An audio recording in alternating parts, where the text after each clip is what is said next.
Hey everybody, Gooey here, And Mossies. and welcome to another entry in the Hyrule Compendium, where we cover all topics pertaining to Zelda. Today, we're going to talk about the cooking in Breath of the Wild. Okay. All right. I don't even know where to start with this. Okay. And just so you guys know, we don't really talk about what we're going to talk about. So I just found out we're talking about cooking about 10 seconds ago.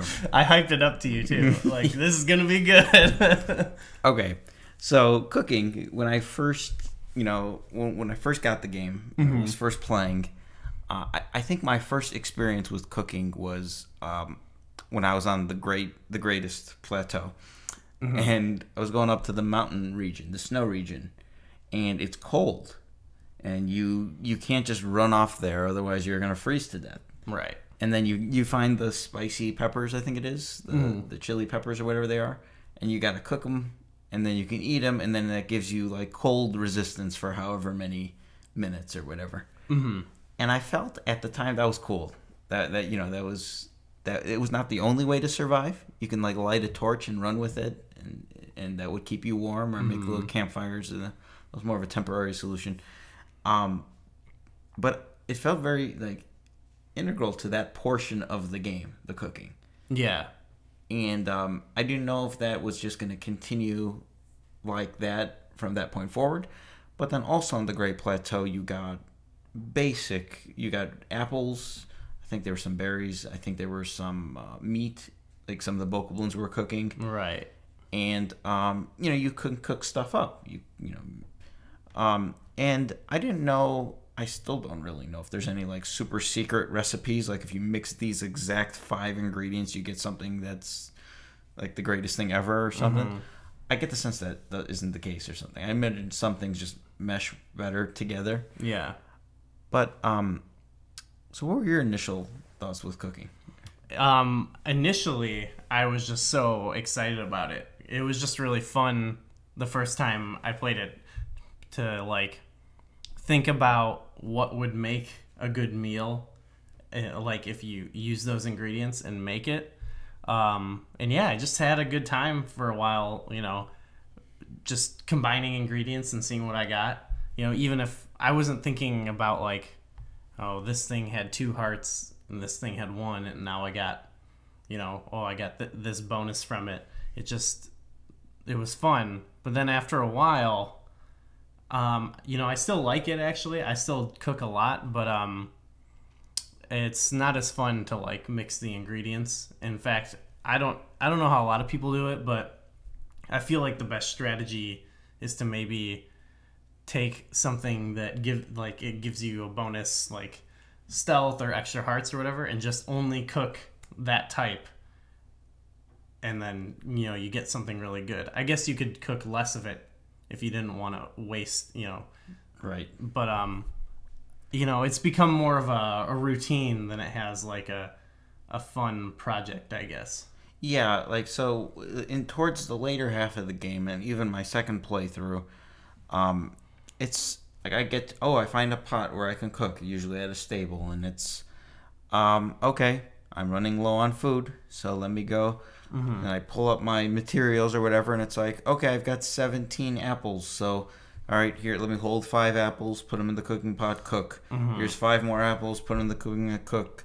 5 more, it got more like, oh, and then I've got 5 of these chili peppers. Okay, then I get 12 and a half minutes or something of cold resistance. But in general, I don't need it, because as soon as you get the armor, that becomes, minuscule.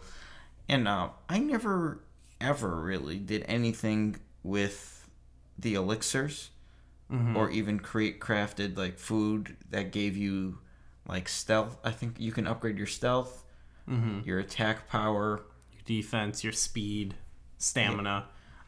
I did it to stay cold or to stay warm in those instances before I had the proper armor or gear. But other than that, I never did anything with like stealth or anything like that. Maybe I just didn't experience it. I played it differently than how most people played it. Or maybe most people just... I get the sense that a lot of people didn't experiment with as much of that throughout the entirety of their own campaign.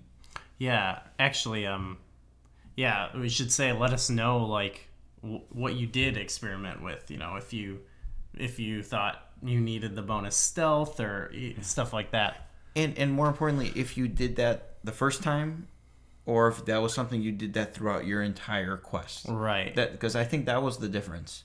Like it was like I thought. So when I was getting items like whatever, gooey lizard or something, and it's like this thing upgrades your stealth or something if you mix it with food. When I would get the item, it would be like I'd like read the description. I'm like, oh, it's just something that upgrades something. It never clicked with me. And generally speaking, almost all of those items I ever got just served as items I would sell to Beetle for rupees to buy like arrows or something. Like that's all they were to me. Yeah. What was the rupee count you got to the item? Yeah. I sold everything I had in my inventory to Beetle, and I got 27,000 rupees, I think. I wonder what the highest rupee count is. Yeah, that's what I was saying. If I was trying to check it, if they would max out at 9999. I'm guessing it goes to 99,999. Yeah. Or maybe an extra digit. Maybe they just... Oh my gosh. I will put that to the test. Well, so yeah, I wonder, like, part of it is in the beginning of the game, it feels more necessary to do certain things like that. I wonder if it's a bad thing or a good thing that later on it's more optional, because like it kind of goes with the that the world is almost like a sandbox. Like, say if you upgraded your if you took the potion to have max stamina and you upgraded your stamina armor fully, like I could see that being really fun, like just going through an area where no one can detect you, and you're stealthy, man. Yeah, stealth, not stamina. Sorry. Yeah, you go through a place where no one can detect you, and you just, take them down.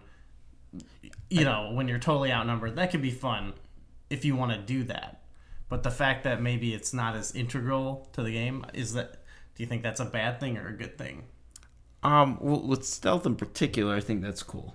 Yeah, because I saw somebody fight a Lionel, and the Lionel never saw them. The whole he just hit him, and then he would move around, hit him, and move around. It was kind of obnoxious, actually. But, and that's cool. That that I like that that's included in the game. I don't know. I just really felt that a lot of the items you got were just numbers at certain points. Like I've got 7 different things that affect heat resistance at this point. And I don't know what the difference is between this firefly and this dragon tail, and and it all just became stuff I'm selling to Beetle, and so to me personally, I didn't use them, and I didn't care for them. But it's not that I'm not sure if it was just like I said. I don't know if that was me or if that was, I don't know what the average person says. I guess I need to figure out some more data before I give my final verdict on it. But yeah, with a lot of open world games like this too, not every element of the game is going to suit everyone's play style. Yeah, so I think that's a good summarization of what it didn't affect me, but it could. Somebody might have I can imagine you can get through this game by never. We talked about how I was just climbing the mountain and just watching the stamina the stamina meter go down and down and down. Mm-hmm. You can get through this game by never upgrading your stamina and only upgrading hearts. If you always had the mentality of every time you went to cook, you always collected things that upgrade your stamina. Yeah. So it's like, oh, there's a big mountain I want to get to the top of. Okay, let me just take this elixir and get 3 stamina wheels or something. Yeah, actually on my first playthrough, it was more of my traditional playthrough of games where I'm not looking around. I am for a second, but I'm not looking for something interesting to go to. I'm gonna follow this path. But on the second playthrough, I'm looking out for interesting things to climb. So I have been using those potions a little bit, but I've also been upgrading my stamina. So okay, because I find early game upgrading your hearts, if you're gonna get killed, you're gonna get killed in 2 hits instead of 1. So I've just been doing stamina so I can climb. So it's already making those potions somewhat obsolete. Okay. But yeah. So I found it, like I said, kind of fun in the beginning, but it's not fun, but it's just not necessary later. I do like that with the food, like the raw meat, for example. You can just eat it as is. You don't get as much health, obviously. Because, at some point I felt like, not to get too negative here, but I felt it almost became a chore just cooking. Yeah. Like, it's like, okay, all right, let me, and it, like when I was saying all the apples and everything, but it's like I need the meals because you need food, you need health, you need recovery. But it's, sometimes you'd be going through inventory screens for 3, 4, 5 minutes. It's not very immersive gameplay. Yeah. Especially in the late game. Specifically the late game. Right. I would hope that maybe in, future games, I like that they don't tell you, what to make necessarily. And that's kind of fun discovering it in the beginning. But it would be nice if they had a system where you could, select a recipe. Oh, how many do you want to make? I want to make 20, and you have all the ingredients for this. Right. Do it in 5 seconds instead of 5 minutes. Do you think, what would be cool? You just got me thinking. They could have an item in the world that's a recipe book. Oh, yeah. So it's like, and if they had like super secret recipes, like if you put 1 egg and an apple and like an herb and a bokoblin horn, whatever, you know what I mean? But it's like the secret recipe, and then like once you get that book, it becomes like an option on your menu. Yeah. And then you just and it shows you need 3 of this and you have 8 of them. Sort of like when you upgrade at the Great Fairy and it shows you what you need, and then you just click X or whatever button and it makes that perfect thing. Right. Yeah. That could make the recipe book more useful. Yeah, you could even have like, pardon me. You could even have quests where you collect bits of the recipe book itself. So. Yeah, almost like a collectible side quest, And you can make it where there's like, just make over the top super powerful recipes that like just make it like, so you have like your stamina wheels, like you make this super recipe or something and you get 15 stamina wheels or something, like, so you can just run for 3 minutes straight. Right. And you could even then you could encourage more exploration because you'd be like, to make this you need parts of a Lionel or something like that. So you're like, I gotta go find the Lionel, and then just cycling, stuff into it. So yeah, I like the idea of doing way over the top things that, like how they make it where you can upgrade your sword, or like there's like an arrow up for your attack when you upgrade your sword. When you have a weapon that upgrades your attack power, it's just like the sword up, and then it goes, there's 2 swords up and then 3 swords up as the maximum. Like, just go way over the top. Be like, all right, this thing, if you drink this elixir, but you need the most outrageous things. Maybe you need like a Lionel horn and a Hynix eye and a Stalnix and a stone tap. It's like the monster mix. You put these 5 things together and you eat it, and then you have like 25 times attack power. Yeah. And everything just dies in one hit. Yeah, it's like the almost the Fierce Deity's mask of potions. Put that out there. People would like, not something that's common that you can use, but something that lasts. And put maybe a limit on the time, or Yeah, that's actually a really fun idea. It makes you feel like it makes me think of in Link's Awakening when you get that triangle occasionally. The piece of power, yeah. Yeah, and you just like start laying waste to everyone. You just felt so good. Be cool if you just hit a bokoblin with your sword and it just flies. It's like stasis, but like max stasis.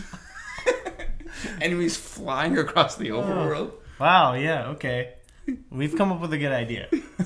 Yeah. Well, yeah, awesome. So, let us know like what you did with the cooking. Like, did you find it useful throughout the? Obviously, it's useful, but did you find it fun throughout the whole game, or did it just become, like we said, a chore, or just something that you did? And yeah, let us know if you have any other topics related to Zelda you want us to talk about. Thanks for watching. They should totally do that. That's so awesome.